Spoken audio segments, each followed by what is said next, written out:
여러분, 전통상권 하면 종로상권을 빼놓을 수 없잖아요. 그런데 이 종로상권이요, 지금 장난이 아닙니다. 그야말로 텅텅텅 그 자체입니다. 텅텅텅 그 자체. 사실 종로에 이렇게 임대라고, 전청이면 건물 전체라는 거잖아요. 예. 이렇게 비어있는 경우가 없잖아요, 사실. 예. 아마 종로가 이렇게 비어있는 걸 있다, 이것은요, 진짜 희귀한 사건입니다. 희귀한 사건. 여러분들 아마 기억나실지 모르겠지만 종로 소적, 파이로트, 금강재화 이러면 만남의 장소, 예, 랜드마크였습니다. 랜드마크. 종로 서적 자체가 랜드마크였으니까, 예, 어디 그뿐이에요? 아마 제임스 딘이나 반줄이나 이런 데는 지금으로 말하면 핫플레이스였어요. 핫플레이스. 토익책 옆에 하나 딱 끼고, 예, 종로 가서 맥주 한 잔 마시면서 말입니다. 긴 머리 한번 이렇게 썰어 넘기고, 이게 종로거든요. 종로. 그 종로가 온데간데 없습니다. 활력을 다 잃어가고 있습니다. 대로변에도 이렇게 임대 문의가 붙어 있을 정도로 종로는 지금 침체 수렁에 빠져들고 있습니다. 그만큼 종로는요, 그 자리를 지키지 못하고 있어요. 왜 그러냐? 뭐 기본적으로 둥지 내몰림, 젠트리피케이션이 있죠. 이 상권이 잘 되면 잘 될수록요, 돈 많은 사람들이 들어와서 건물을 자꾸 사. 그러면서 임대료를 올려. 그러다 보니까 거기 있는 사람들이 또 빠져나가고. 이게 둥지의 내몰림이거든요. 둥지 내몰림, 젠트리피케이션이라고 하는데, 종로는 이미 예전역에 그런 게 있었죠. 예전역에. 여기에다가 경기 침체가 그냥 한 방울 빵 때린 거예요. 작년부터 시작해서 사실 2018년 말부터 시작됐죠. 2018년 말부터 시작된 경기가 쪼그라드는 게 결국은 2019년에 박살나고 2020년엔 더 박살이 난 거예요. 그야말로 누구 표현대로 하면 개박살 난 겁니다.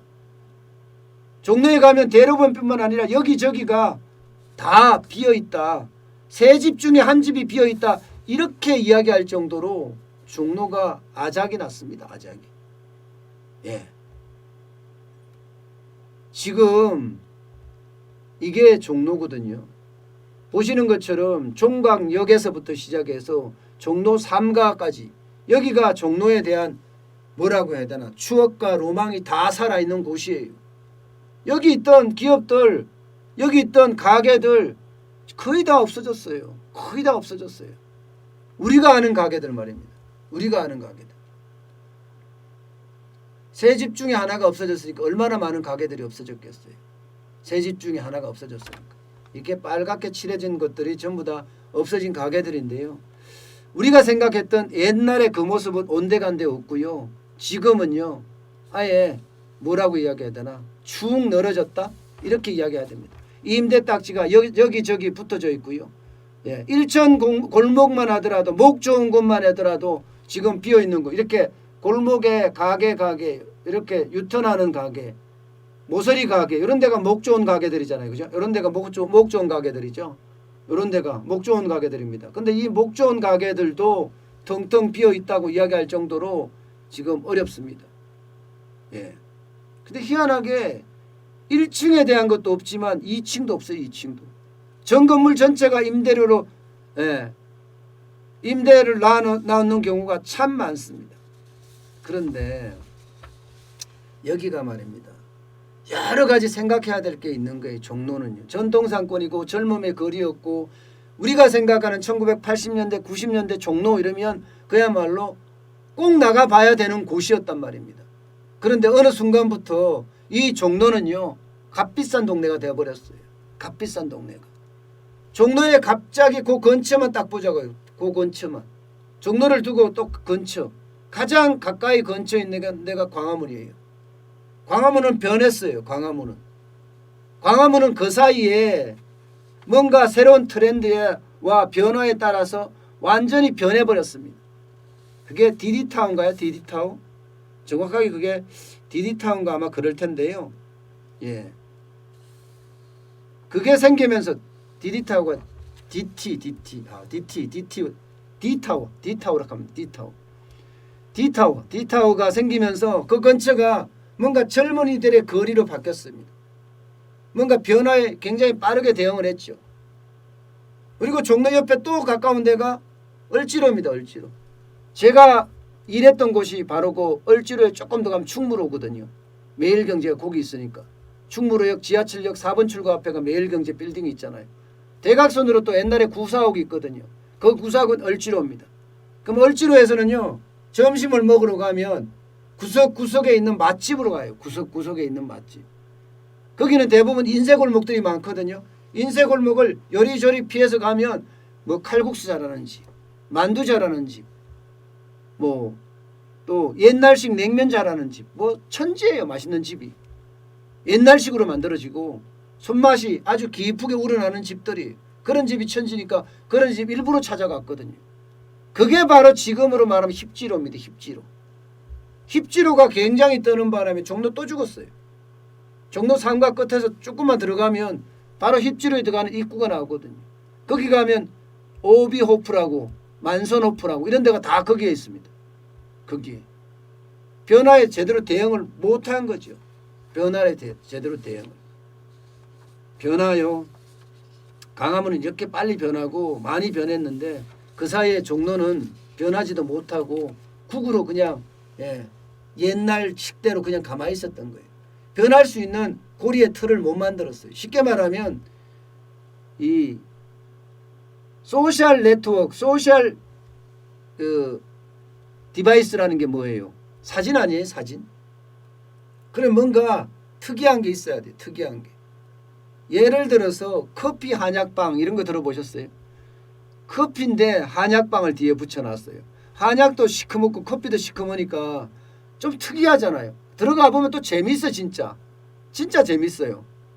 네, 커피도 있고 한약도 있는데 커피는 커피대로 마실 수 있고요.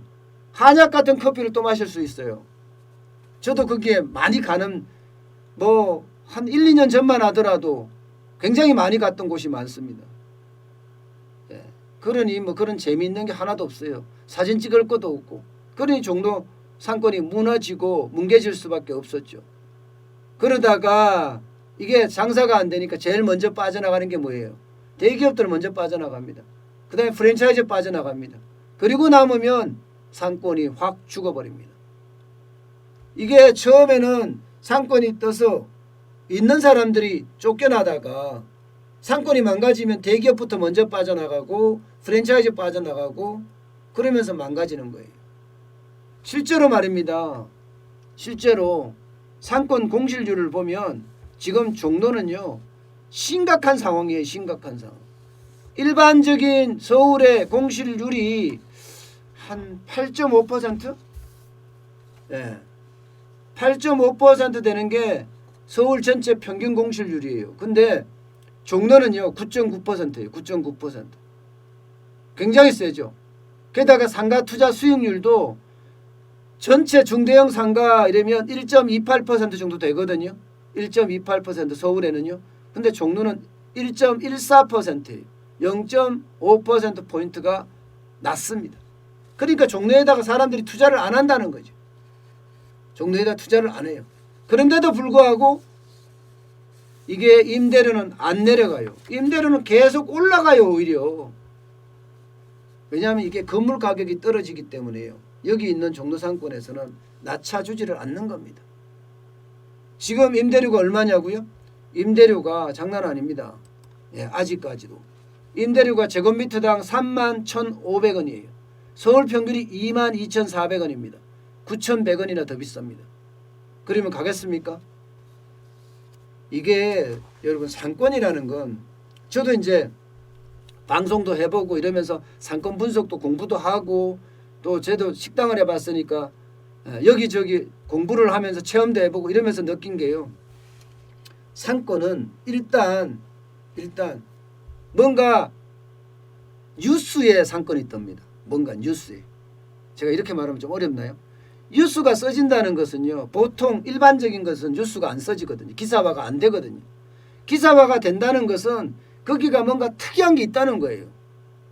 특이한 게 아니면 놀라운 게 있다는 거든지 아니면 뭔가 다른 게 있다는 거예요. 일반적인 거하고 다른 게 있다는 거거든요. 옛날에 경리단길 이러면 수제 맥주가 굉장히 맛있었어요.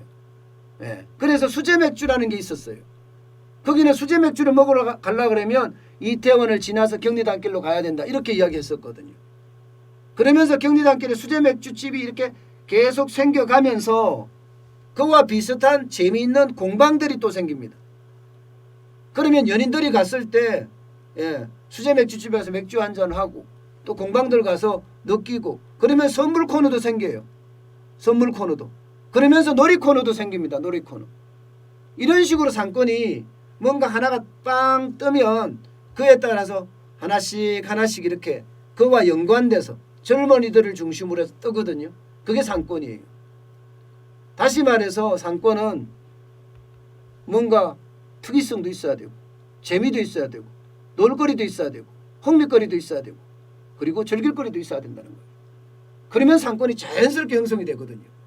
근데 그 상권이 깨질 때는요. 이게 사람들이 많이 몰리면 깨져요. 희한해요. 사람들이 많이 몰리면 집주인들이 건물주들이 전부 다 임대료 높입니다. 임대료. 그러면서 자본들이 그 건물에 관심을 가지기 시작해요. 그리고 건물을 막 사. 그리고 있는 사람 쫓아내. 그리고 자기 프랜차이즈를 집어넣는 거예요. 그러면서 상가가 무너지거든요. 상권이 무너지거든요. 지금 로데오 거리도 마찬가지예요. 문정동 로데오 거리 이러면 옷이었습니다. 옷을 굉장히 싸게 살 수 있었어요. 예. 그런데 이 옷도 마찬가지로 굉장히 싸게 살 수 있었던 옷이 이제는 브랜드가 다 점령을 해버리니까 LG 패션이니 LF 패션이죠. LF 패션이니 이런 브랜드들이 다 점령을 해보고 대기업이 점령하고 나니까 이제는 문정동 로데오 거리 없어졌습니다. 재미도 없어졌어요. 맛집도 거의 없어졌어요. 옛날에 진짜 맛집 많았거든요. 요즘은 그 맛집도 없어졌어요. 그렇게 상권이 무너진답니다. 예, 분명한 것은 변화에 대응을 잘해야 되고 그리고 흐름을 잘 타야 되는데 이게 변화에 대응도 못하고 흐름도 못하면 결국 전통 상권도 망가진다는 사실 우리는 또 보게 됐습니다.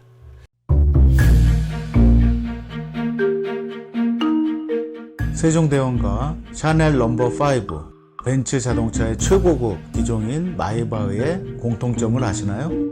바로 침향입니다. 침향이란 동남아시아에서 자생하는 침향나무가 상처를 입었을 때 스스로를 보호하기 위해서 분비시키는 침향나무의 진액입니다. 진침향은 태국산 침향과 러시아산 녹용, 그리고 국산 홍삼, 백봉령, 산수유, 당귀, 숙지향, 꿀로 이루어진 침향환으로 만성 피로나 또 스트레스, 기력이 저하된 직장인분들, 또 수험생들, 연세 드신 어르신분들이 드시면 좋은 환입니다. 진침향 여러분들께 자신있게 권해드립니다.